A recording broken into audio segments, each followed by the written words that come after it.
every story appears ordinary till you see the core side of it. And what you're looking for is the story behind the news. We bring it to you from Lagos, the commercial capital of Nigeria. Giving you all sides and political stories round the clock. Every detail from the start line to the final whistle.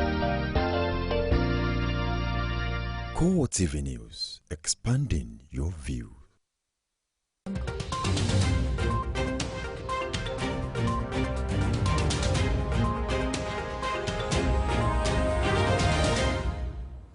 Hello and welcome to CoreTV Primetime News. I am Christian Ogodo. The top stories.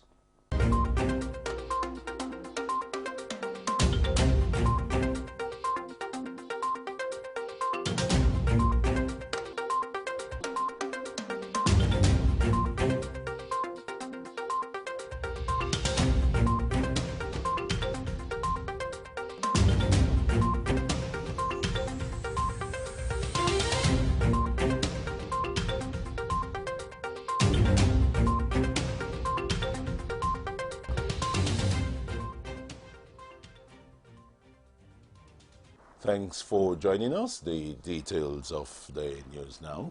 We begin in Kaduna, where the state government has confirmed that a total of 347 people died in the clashes between the Nigerian army and the Islamic movement in Nigeria known as Shiites last December in Zaria, Kaduna State, and that the dead were given mass burial in the wake of the incident.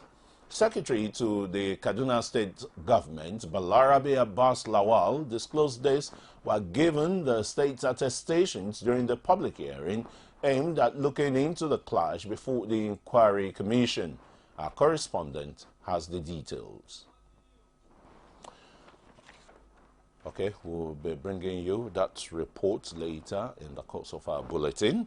And still on the clash between the Nigerian army and the Shiite movement last December, elder brother of the leader of the Islamic movement in Nigeria, otherwise known as the Shiite group, Mohammed Sani Yaqub, declares that he is very happy with the actions taken by the Nigerian army in the last December clash between the army and the Shiites in Zaria. Mohammed Sani Yaqub made the submission at the ongoing Judicial Commission of Inquiry probing the clash in Kaduna. He said the Nigerian army would have been useless if they had made a U-turn on the spot of the Zaria clash, where the members of the Shiite group barricaded the convoy of the Chief of Army Staff, Lieutenant General Tukur Buratai. Meanwhile, Mohammed Sani Yaqub, who is also the chairman of Jarmatu Izalatil Bida Wai Kamati's Sulna Jibwis in Zaria, says the Shiite group is being funded by Iran. He, however, recommended to the sitting that whoever is found wanting after compilation of its report should be made to face the wrath of the law.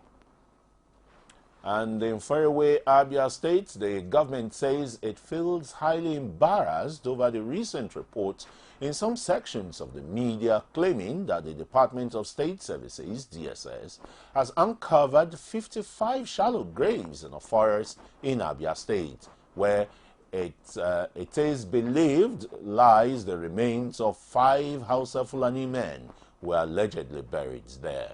Governor Okezie Ikpeazu believes that stakeholders in information management in the country should be conscious of national security and therefore be cautious and reticent in their approach to such sensitive news.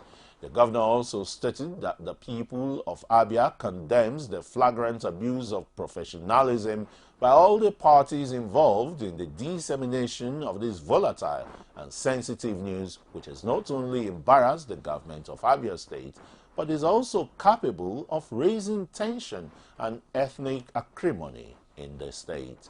He further added that Abia State enjoys a very peaceful and cordial inter-ethnic relations. And the Nigerian Navy says pirates have attacked a Turkish cargo ship off the coast of Nigeria, kidnapping 6 of its crew members. The ship's Turkish owners say none of the crew members were injured in the attack, but they have no information on their whereabouts. The ship carrying chemicals is believed to be traveling from Gabon to Ivory Coast. The pirates attacked the ship late at night as it was sailing close to the oil-rich Niger Delta. The Nigerian Navy says the vessel's captain and the chief engineer were amongst those kidnapped.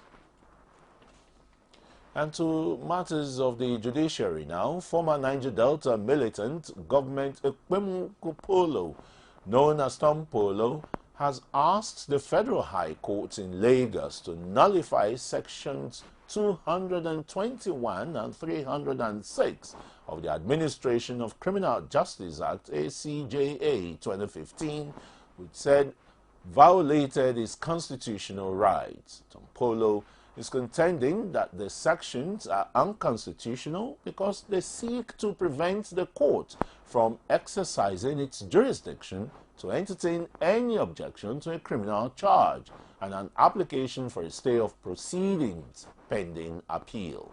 He is so asking the court to stop his trial until the determination of these issues.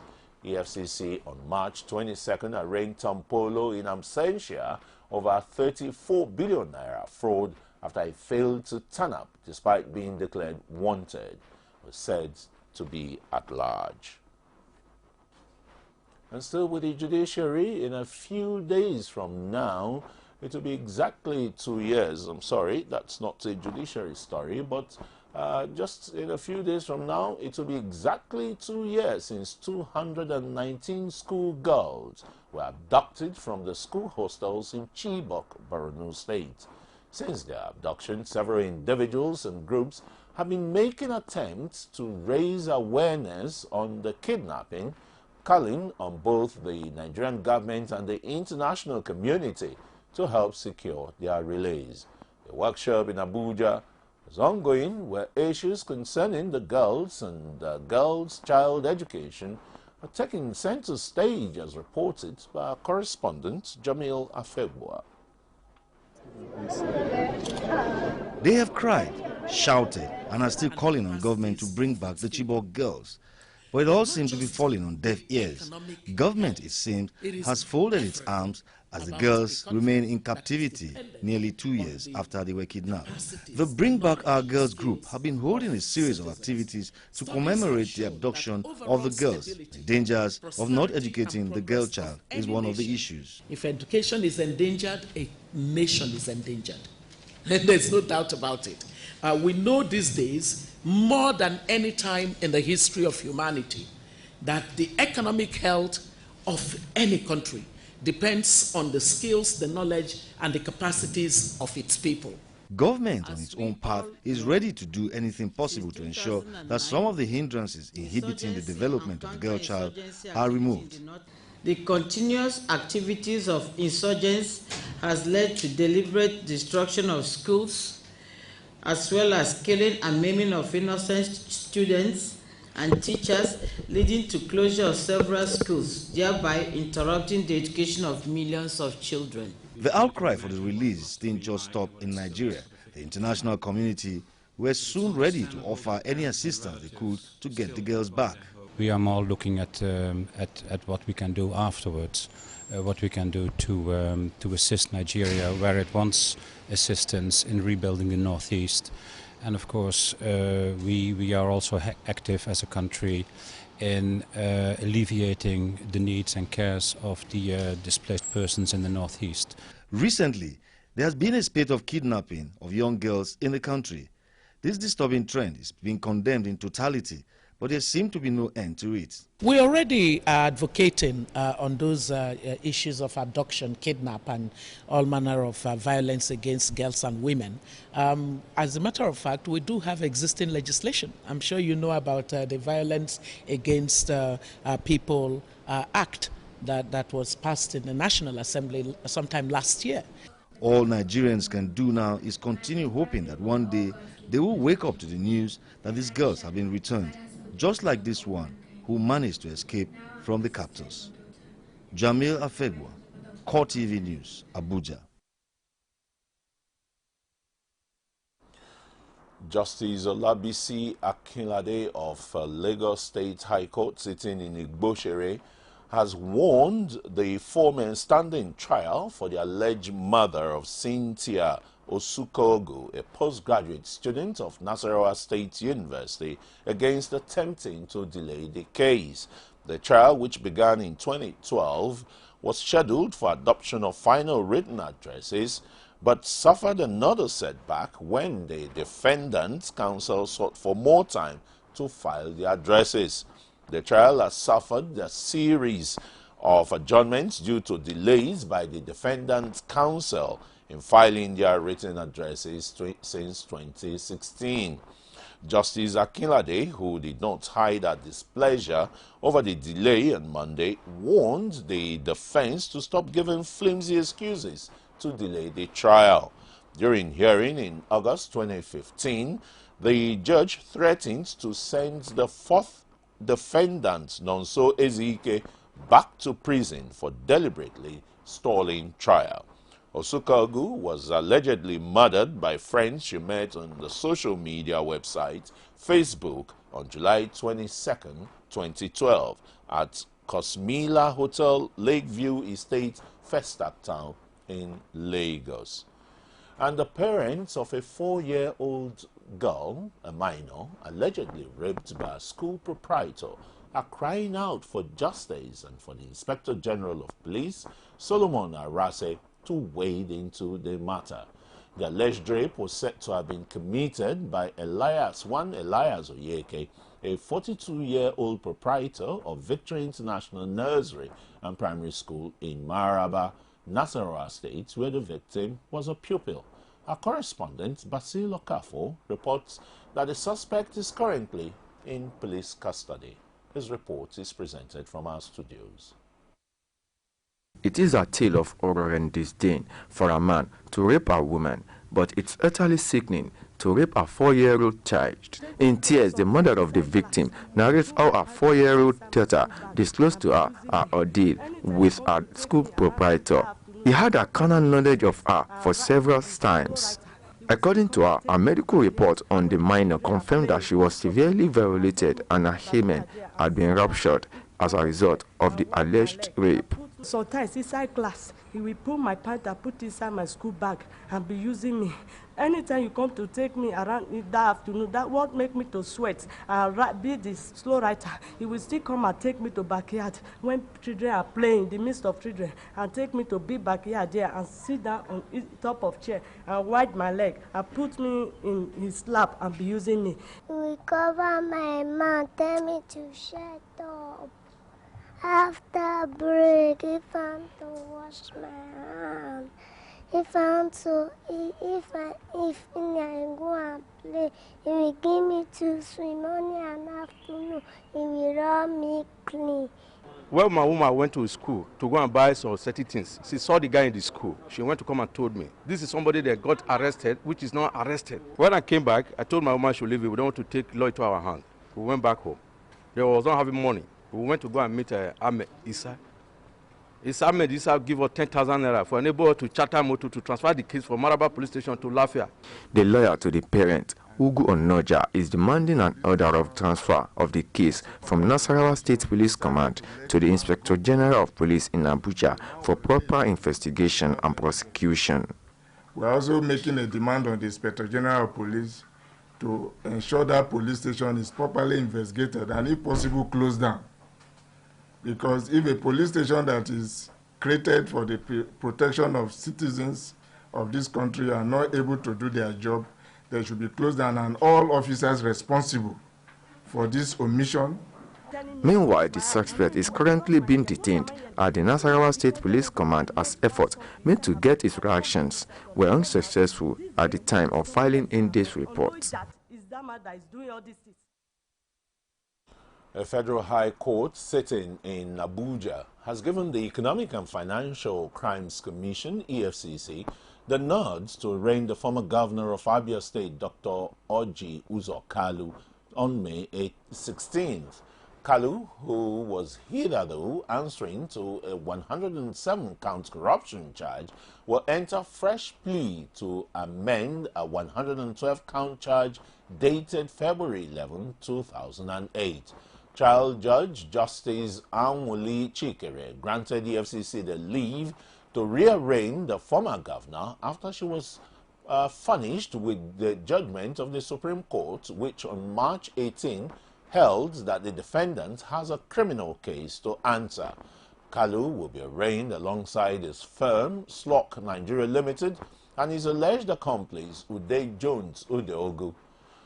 Shortly after the trial, the court was served a copy of the Apex Court verdict, and the FCC lawyer Oluwoleleke Atolagbe applied for an adjournment to enable the agency to effectively prepare for the case. His application was not opposed by Kalu's lawyer, Awa Kalu, and that of the second and third defendant, Solomon Akuna. And still with the EFCC, detectives are probing fresh clues on the alleged diversion of public funds to pay 23,000 ghost workers.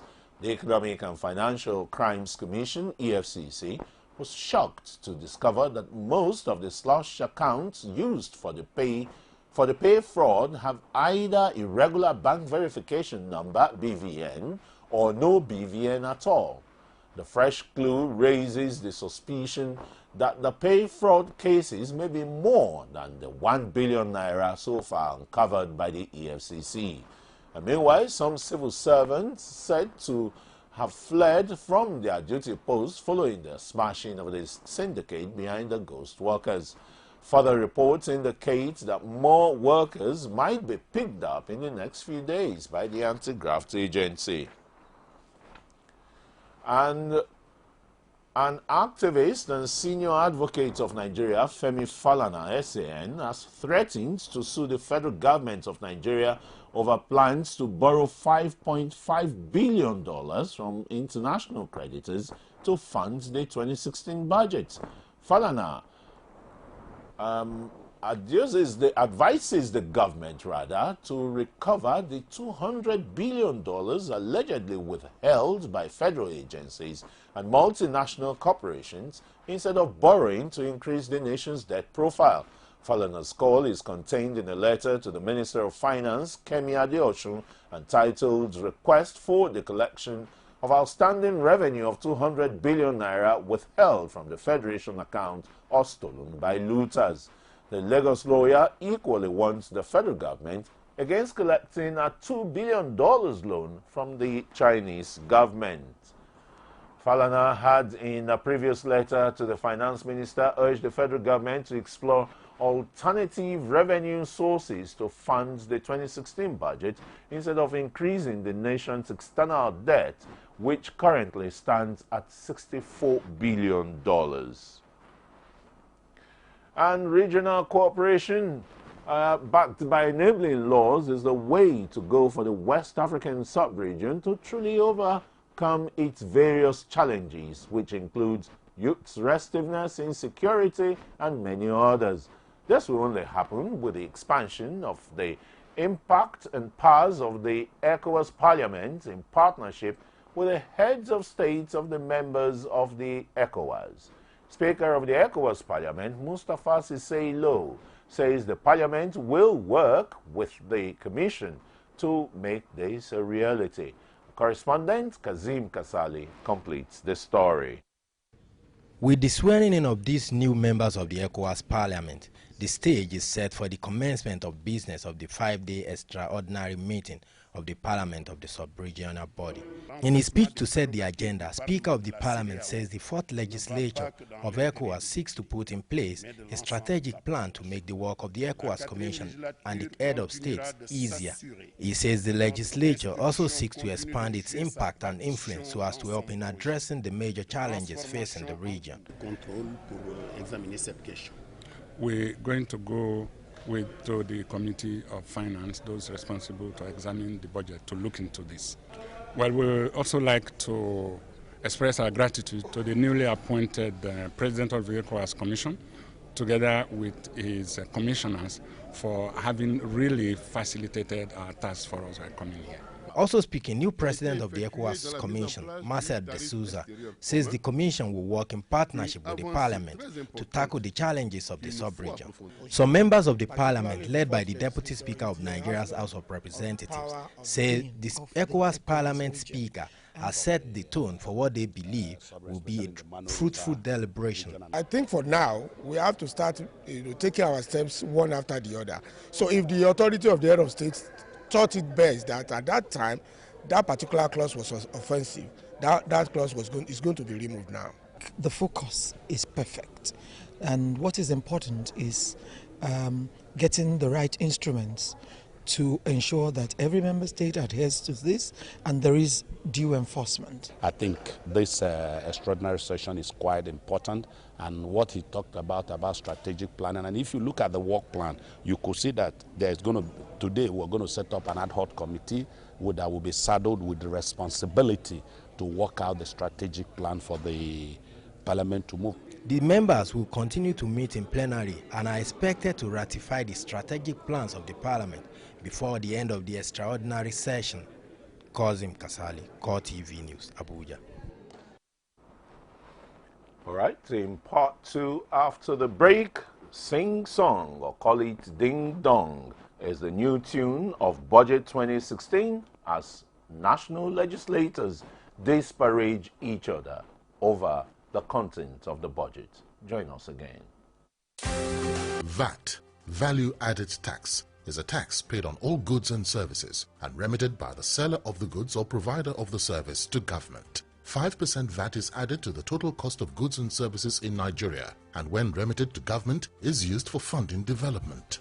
The VAT you pay will be used by government to develop our transport infrastructure like roads and railway lines, to continually improve our educational sector by building more schools and upgrading existing ones, to provide adequate security and a better quality of life for us all. Pay your VAT. Make your contributions to the development of Nigeria. It pays to pay your tax. This message is from the Federal Inland Revenue Service. You're welcome back. If you're just joining us, you're watching CoreTV Primetime News. And here's a reminder of our top stories.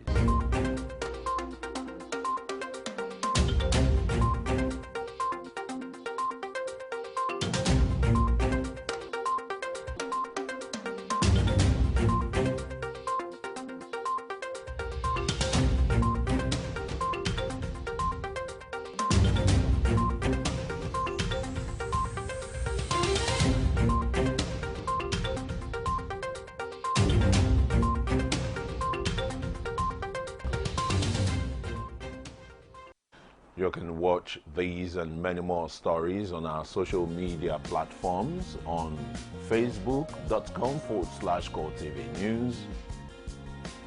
And you can tweet us at CoreTV News NG. And follow us too on youtube.com/CoreTV Live News. I'll continue with the rest of the bulletin now, where the Chairman Senate Committee on Land Transportation, Senator Gbenga Shafa, has debunked the assertion by the Speaker of the House of Representatives, Yakubu Dogara, and the Chairman of the House of Representatives Committee on Appropriation, Abdul Mumuni Jibrin, and other lawmakers, that the Lagos-Calabar Coastal Railway project was never included in the 2016 budget. In a press statement, the senator makes it clear that while the initial budget did not contain the project, his committee later received an amended budget from the executive branch through the Minister of Transportation, Rotimi Amechi, who also defended the budget before his committee. He further states that the committee decided to allocate money to commence the construction of the Lagos-Calabar Rail in 2016. Support fund for the project will be provided by the Chinese Export-Import Bank. The minister says the amount needed for the support funding for both the Lagos to Kano and Lagos to Calabar Rail modernization project is in the sum of 120 billion naira, being 60 billion naira per project. However, the committee observes that the Lagos to Kano Rail Rehabilitation Project had been allocated the sum of 52 billion naira as against the sum of 60 billion, which the Honorable Minister requested as counterpart funding, while no allocation whatsoever was made for the Lagos to Calabar rail line. And still on budget issue, the 2016 budget submitted to President Muhammadu Buhari by the National Assembly brings diverse reactions from analysts on our flagship program, Core Digest. The budget, which seeks to address economic issues and welfare of Nigerians, have sparked up several controversies since its presentation to a joint session of the National Assembly. On the breakfast program, analysts say the president is the reason for the lackluster approach by the legislative and executive arms of government, especially as regards the 26 appropriation bill. Fadekemi Oluwadare has more, as presented from our studios. The 2016 budget presented to President Muhammadu Buhari has been brought again to the fore.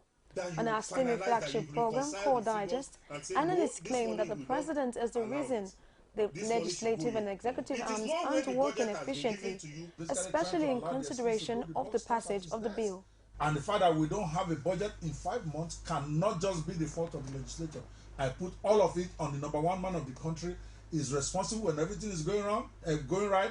It also should be responsible when everything is not going wrong. And I think the tactical mistake from day one in not being very, very active in lobbying for who will be the leadership of the National Assembly is what is coming to haunt him. The truth of the matter is that the presidency or the executive cannot make the budget.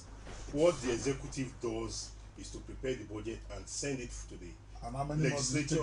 Just hold on, please, and send it to the legislature for scrutiny. Then they will send back the budget after they must have been thorough. They must have been through with it, and expect the executive to go ahead with the implementation. However, the issue of taxation was also not left out, as experts explain reasons for non-payment of taxes by Nigerians. Most Nigerians do not feel they should pay tax. Why? Because they don't feel their government. They don't feel that the government is providing services for them. Now they feel that a lot of the money that our nation is generating, these politicians are sharing it among themselves. Why would they feel an obligation to go and pay tax when they know that Dasuki and his group are going to collect the money and share it? The issue about the tax, one would expect that the government would have made use of the inputs from the Joint Tax Board, in making sure that the taxes rates are in tandem with modern realities. Because don't forget that one of the problems that we have been bedeviled with in this country is the issue of overtaxation. The hope of Nigerians for a lasting solution to socio-economic issues cannot be denied, as they clamor for the federal government to put service to Nigerians first. Academics too have joined in the 2016 budget brouhaha, as the Academic Staff Union of Nigerian Universities, ASU, has called on government to understand the hardship Nigerians are going through as a result of the incessant fuel crisis in the country. The union is also in strong terms resisting any plans by government to increase prices of petroleum products. These and many other issues formed the crux of discussion while meeting with journalists in Abuja. Bukola Afeni reports that the union has also been speaking on the resignation of the Minister for Petroleum Resources should the fuel crisis persist. Her report is presented from our studios. Reviving our industries. President of ASU disclosed that the current fuel crisis is having adverse consequences on the socio-economic life of the nation. He says the situation on ground is bringing about increases in so many things, especially food items, transportation, electricity, as well as cost of living generally. The ideology we are practicing in this country is the root cause of the suffering of the people of Nigeria. In Algeria, I was there. They are practicing socialism. and they are not making any noise about it. The president, in addition, is demanding that Nigeria begin operating a socialist system of government. He says the present system permits the looting of funds, which is being siphoned to other countries. The union is seeking for punishment for those mentioned in the Panama Papers scandal. We are operating an ideology in the country that encourages stealing resources of this country, pumping them into economies that force this ideology on us in the first instance, so that they can develop their economies at the expense of our own economies. In addition, ASU disclosed that since December last year, the salaries of some of his members have not been paid in some first-generation investors due to a shortfall in the revenue. The percentage reduced at the January, which the highest is about, the shortfall, the highest is about 100 million for a Ibadan and 70-90 as the case of the university. The Buhari administration has been coming under serious attacks lately, especially with the fuel scarcity, which has become a bone hanging in the throat of the petroleum minister. Bukola Afeni, CoreTV News, Abuja. And the Lagos State Rapid Tax Prosecution Unit has begun prosecuting 28 recalcitrant tax defaulters in the state. The State Attorney General and Commissioner for Justice, Adeniji Kazeem, who disclosed this, that the Rapid Tax Prosecution Unit has filed all the necessary information at the State High Court for the arraignment of the 28 tax defaulters referred by the Lagos State Internal Revenue Service, LIRS, and prosecution has begun in earnest.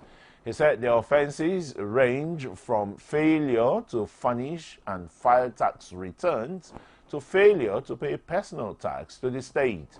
The Lagos State Attorney General said that these offenses violate the Personal Income Tax Act 2004 as amended and the Lagos State Revenue Administration law. And in Ekiti State, the Governor Ayodele Fayose has inspected some ongoing construction of the new ultra-modern Ado-Ekiti King's Market, where he expressed satisfaction with the level of work being done by the contractor. Fayose, who also used the opportunity to reassure traders displaced from the old market, a top priority in allocation at the completion of the project will be accorded them, also added that his administration is keenly committed to changing the face of Ado-Ekiti.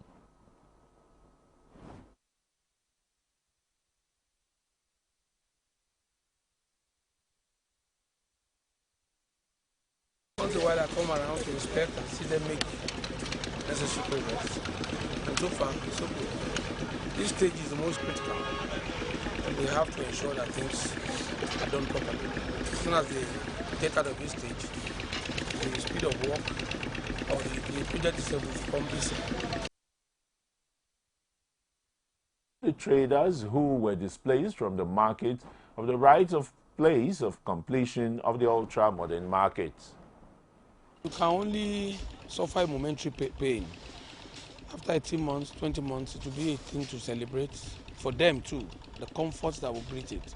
So they will be first beneficiary of this project.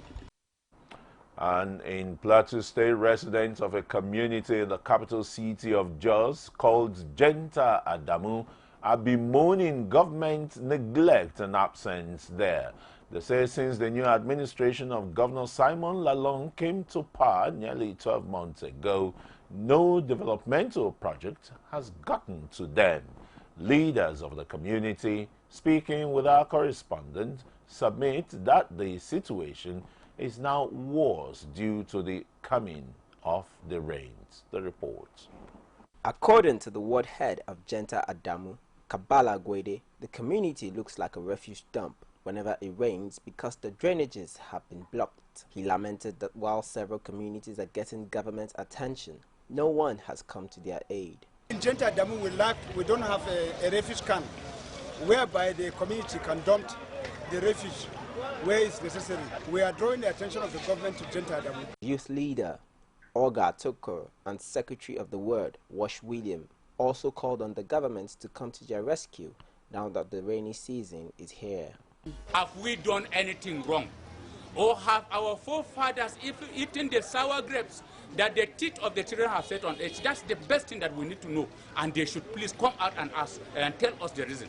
That yes, this is what we have done that we have neglected. We should provide at least a dumping ground or something that they can work with the GMD. The cry of marginalization is rampant in Plateau State since the inception of the new government. Some party politics now. The former national chairman of the People's Democratic Party, Okwesilize Nwodo, says his attention has been drawn to media insinuations that he has dumped the PDP for the ruling All Progressives Congress, and he wishes to state categorically that while developments in PDP is embarrassing and unexciting, he is yet to dump the party. Nwodo, a former national secretary of PDP and former governor of Old Enugu State, says it's improper for the public to stand merely on his wife being present at a meeting as enough grounds to conclude that he has joined the APC. The former governor then urged his numerous supporters across the country, particularly in Enugu State, to disregard the purported story, as his political direction would not be hidden when the need arises. And one more political matter before we go on break. President Muhammadu Buhari has been called upon to ensure a level playing field for all his party members and bring succor to the sufferings of the masses ahead of the big task facing the country. A chieftain of the All Progressives Congress, Alhaji Kaubaraje, while addressing journalists, also blamed the leadership of the party for being silent on the plight of the President of the Senate, Bukola Saraki, as it affects his ongoing trial at the Code of Conduct Tribunal. Challenging the party to stand by him as a loyal party member,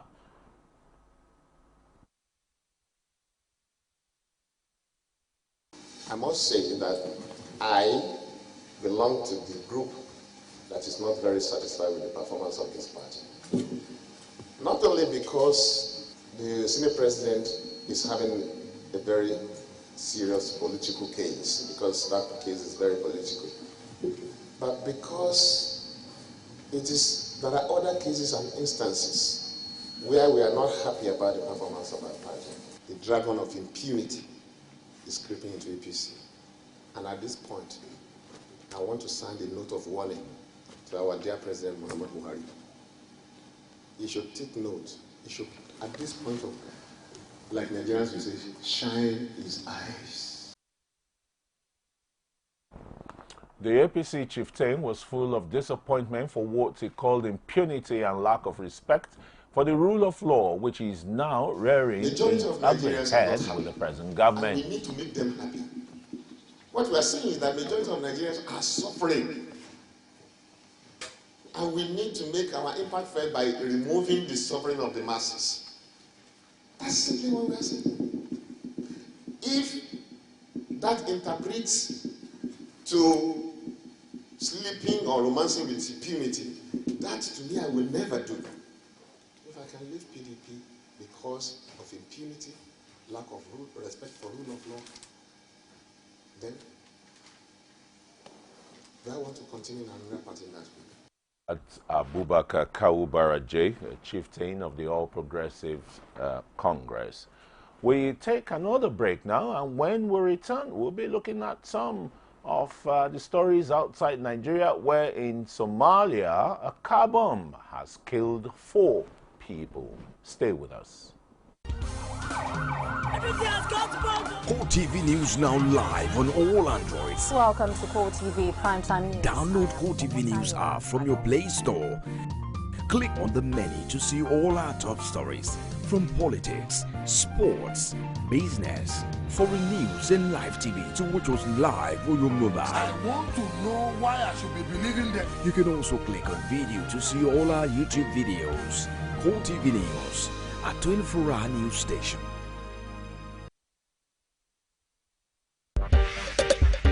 Angela, that's a very difficult question. It is difficult to respond to that question. Angela, that's a great question. Great question, Angela. Angela, that is a very great question. That's a great question, Angela. Okay, that's a great question. Yeah, very good question. That's a good question. That's a good question. That's an interesting question. This is an interesting question you pose. 60 Minutes with Angela. Again, answers to every question you always wanted to ask. You're welcome back, and let's take some stories now outside Nigeria, where a car bomb in the Somali capital has killed at least 4 people and wounded 3. This report was released by the Somalian Interior Ministry, where it said the group left a car packed with explosives behind the Banada Municipal Building, and further reveals that all the dead and wounded were civilians and not a single government official was armed. Terrorist group Al-Shabaab has taken responsibility for the bombing. And in faraway America, Republican presidential candidate Donald Trump has described the way the U.S. state of Colorado picks its presidential nominee as rigged. Close rival Ted Cruz swept the board in Colorado, where delegates are selected by senior party activists. Although Trump is still well ahead in the Republican race, if he does not get 1,237 delegates in the state-by-state contest, he could lose out. Senior Republicans have voiced concern about Trump's chances of winning in November's general election and oppose his hardline views on immigration.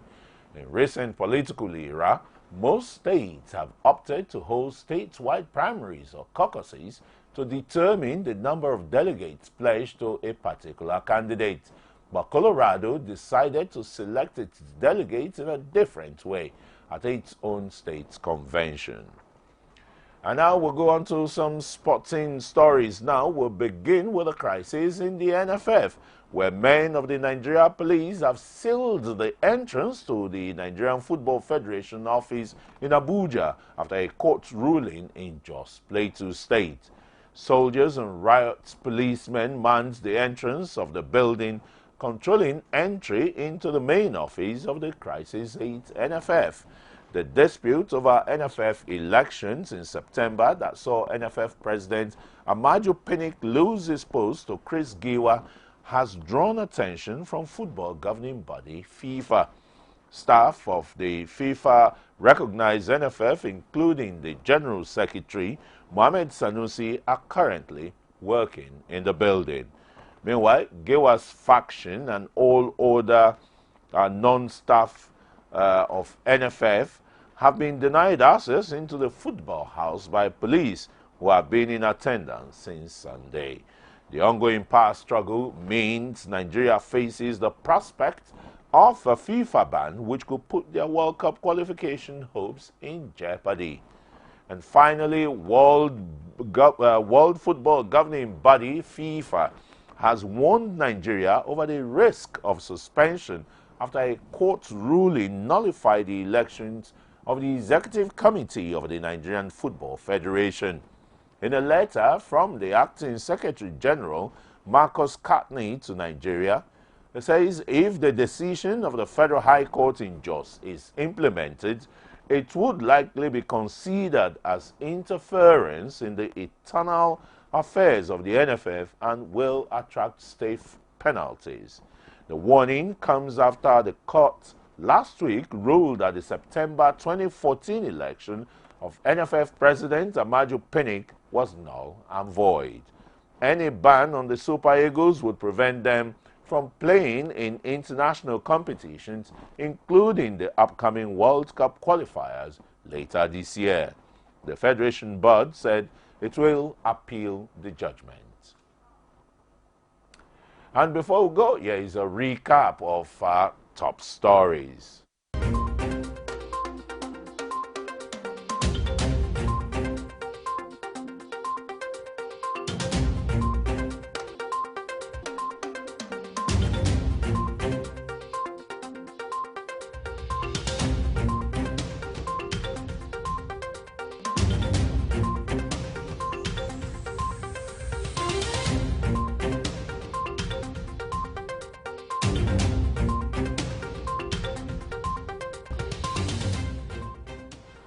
And that's a wrap on Primetime News on Core TV. Thanks for watching. I am Christian Ogodo.